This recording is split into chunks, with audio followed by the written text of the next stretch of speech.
জিনিস একটা ওষুধ খাওয়া দিয়েছে, ওষুধটা খাওয়ানোর পর আমার কোনো দিশা হারা হয়ে গেছে, আমি কোনো জ্ঞান হারা হয়ে গেছে, আমি কিচ্ছু বুঝতেছি না। পরে কি করছে ওরা না আমার সাথে এমন নির্যাতন করছে, এই নির্যাতনের শেষ নাই।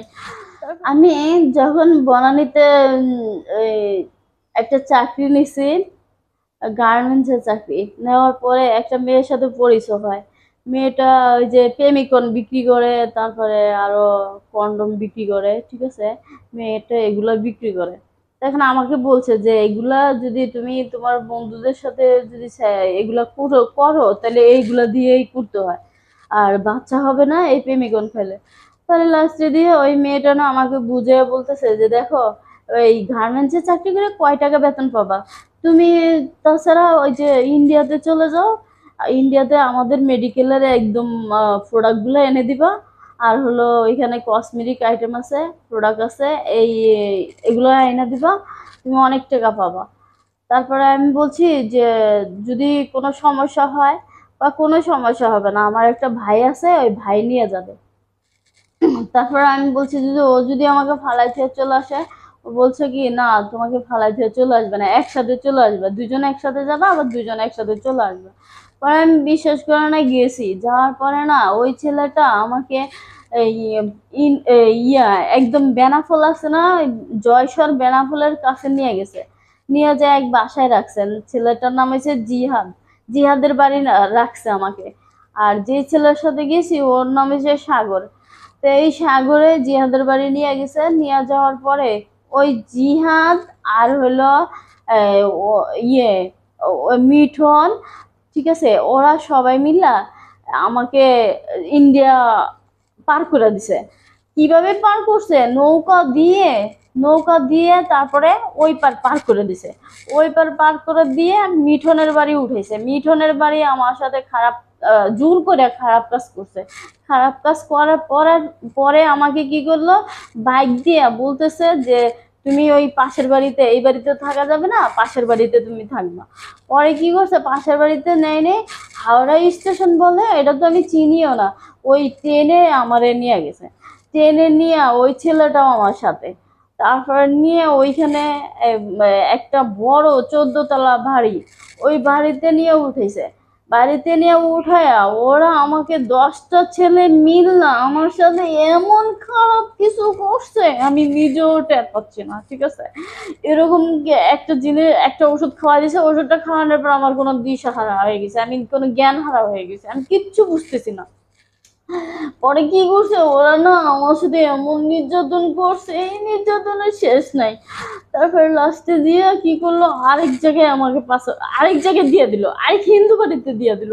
ওই হিন্দু বাড়ি তো আমার আটকে রেখে রেখে খারাপ কাজ করছে। খারাপ কাজ করার পরে আমি ওই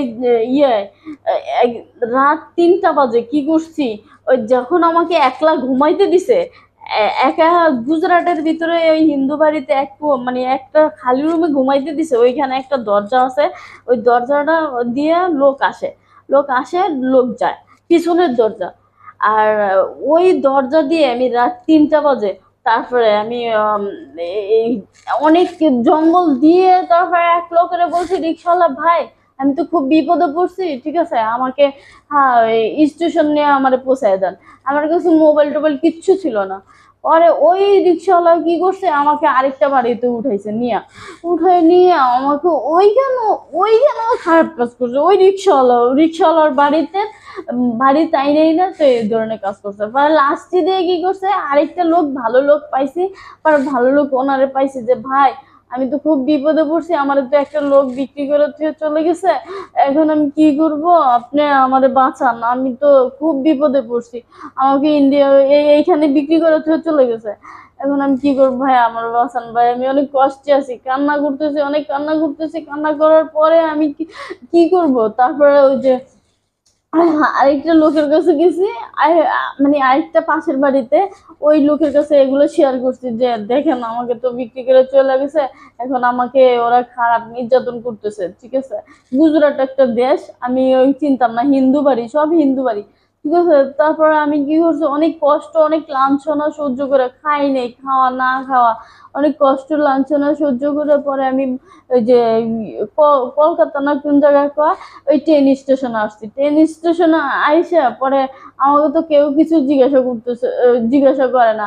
পরে আমি কি করছি, ওই টাকা আমার কাছে ছিল না, আরেকজনের কাছ থেকে আমি চাইয়া তারপরে যে ভাই আমি অনেক বিপদে পড়ছি, আমি কিছু খাই নাই, আমার কিছু টাকা দেন, আমি এই কিছু খাবো। কিন্তু খাই নেই, ওই টাকা দিয়ে আমি ট্রেনে চড়ে তারপরে ওই স্টেশনে আসছি। আসার পরে যেই মিঠুনের বাড়ি আমি চলে আসছি আবার রিটার্ন, ওই মিঠুনে কি করছে আরেকজনের হাতে দিয়ে দিছে।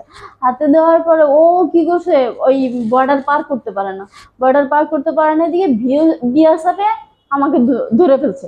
আমাকে বিএসএফে ধরে ফেলছে, ধরে ফেলে আমার আমার হাতে কতগুলো মাল সামানা দিয়ে দিছে ওই মেয়েটা। মাল ছাওয়ানা দিয়ে দিছে মাল, আমি তো দৌড়াইতে পারি না। বৃষ্টি, প্রচন্ড বৃষ্টি, পানি, ওই পানি সাঁতরাইতে সাঁতরাইতে সাঁতরাইতে আমি অজ্ঞান হয়ে পড়ে গেছি। অজ্ঞান হয়ে পড়ে যাওয়ার পরে আমার বিএসএফ অনেক কষ্টের পরে আমাকে ধরছে। ধরে পরে আমাকে ওইখানে বলছি কি যে এই হিন্দু এইখানে একটা মন্দির আছে, মন্দিরে বসায় রাখছে বিএসএফ এর এই ক্যাম্পে। মন্দিরে বসে রাখছে, মন্দিরে বসায় রেখে আমার 3 ঘন্টা ধরে আমার মন্দিরে বসায় রাখছে। কিচ্ছু খাইনি আমি, না খাও ওই কাদা অবস্থায়, ওই ভিজা অবস্থা, আমি কাঁপতেছি এরকম করে শীষ শীষ করে কাঁপতেছি। পরে লাস্টে দিয়ে কি করলো, ওইখানেই বসে আছি। ওই রাত 10টা বাজে আইসা বিয়া সাহেব বলতেছে যে তুই এই ইয়ে এই ভগবানের ওয়াদা কর যে জীবনে আর ইন্ডিয়া এই চূড়াই পথে আসবি না।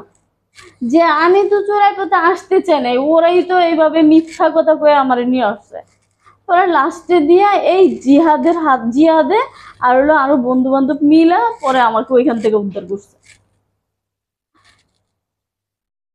10-12টা ছেলে নিয়ে ওইখান থেকে আমার উদ্ধার করে নিয়ে আসছে।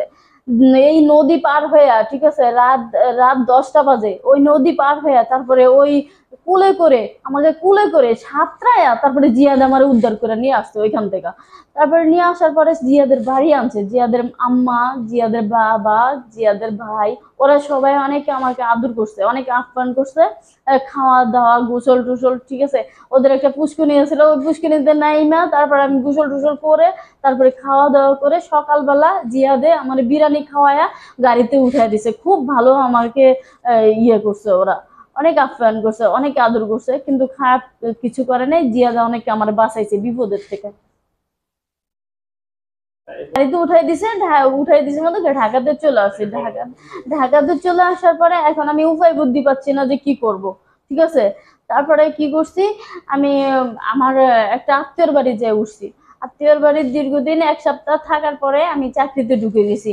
আমি একটা ওই ইয়াতে যে থ্রি পিসের এমব্রয়ডারির দোকানে অফিসে ঢুকে গেছি। এমব্রয়ডারি অফিসে ঢুকে যায় তারপরে ওইখানে চাকরি করতেছি, 2-3 মাস চাকরি করছি। চাকরি করার পরে আমি আরেকটা বিজনেস শুরু করছি টাকা দিয়া। চাকরির টাকাটা দিয়ে আমি বিজনেস শুরু করে দিছি এখানে একটা আমেরিকান কোম্পানিতে। আমি আমার জীবনের এই গল্পটা এই হিস্ট্রিটা আমি আপনাদেরকে বললাম, ঠিক আছে। ইউটিউবে ফেসবুকে যাবে, আহ, এটা কোনো আমার আবৃত্ত নাই, কোনো বাধা সৃষ্টি নাই, ঠিক আছে। আপনারা দেখবেন এরকম এরকম কোনো মেয়েদের যেন না হয়, এটা আপনারা দেখে খেয়াল রাখবেন সব সময়, ঠিক আছে। আপনার আমার জীবনের গল্পটা বলে দিলাম, এখানেই শেষ করি। একটা ছেলে আছে, এই ছেলেটা নিয়ে আমি একটা ছোটখাটো চাকরি করে খাইতেছি। আপনাদের যদি দয়া হয় তাহলে এইখানে নাম্বার দেওয়া আছে, আমার ভিডিওটা দেখে যদি আপনাদের দয়া মায়া হয় তাহলে আমার একটু সহযোগিতা করেন, একটু কিছু হেল্প করেন।